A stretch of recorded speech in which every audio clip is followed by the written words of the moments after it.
সকলকে স্বাগতম জানাচ্ছি আমার ইউটিউব চ্যানেলে। ভাইয়েরা আমার, আজকের আয়োজনে থাকছে ভেড়ার বাসস্থান, উন্নত ভেড়া পালনে ভেড়ার বাসস্থান কেমনে করবেন এই সম্বন্ধেই থাকছে আমাদের আজকের ভিডিওতে। তাহলে চলুন শুরু করি ভিডিওটা। ভেড়ার বাসস্থান নির্মাণ: পূর্ব পশ্চিমে লম্বালম্বি, দক্ষিণ দিকে খোলা ঘর ভেড়া পালনের জন্য উপযোগী। ভেড়া খামারের স্থান নির্বাচনে অবশ্য অপেক্ষাকৃত উঁচু এবং উত্তম পানি নিষ্কাশনের ব্যবস্থা থাকতে হবে।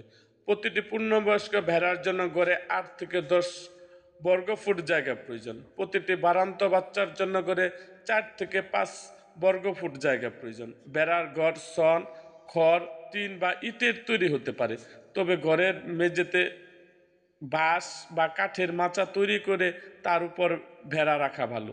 মাচার উচ্চতা 3 ফুট এবং মাচা থেকে ছাদের উচ্চতা 7 ফুট বা 7.5 ফুট হবে। গোবর বা চনা পড়ার সুবিধার্থে বাঁশের চটা বা কাঠকে 0.5 ইঞ্চি ফাঁকা রাখতে হবে।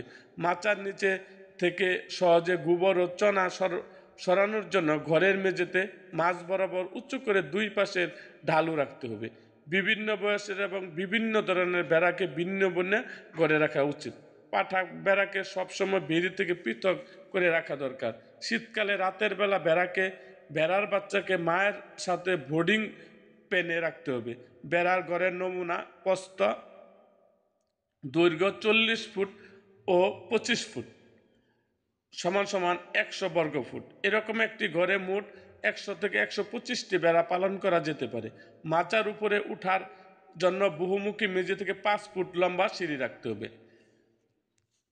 এরকম আরও ভিডিও পেতে এবং ভেড়া সংক্রান্ত কোনো কিছু জানার আগ্রহ থাকলে অবশ্যই আমার কমেন্ট বক্সে জানাবেন।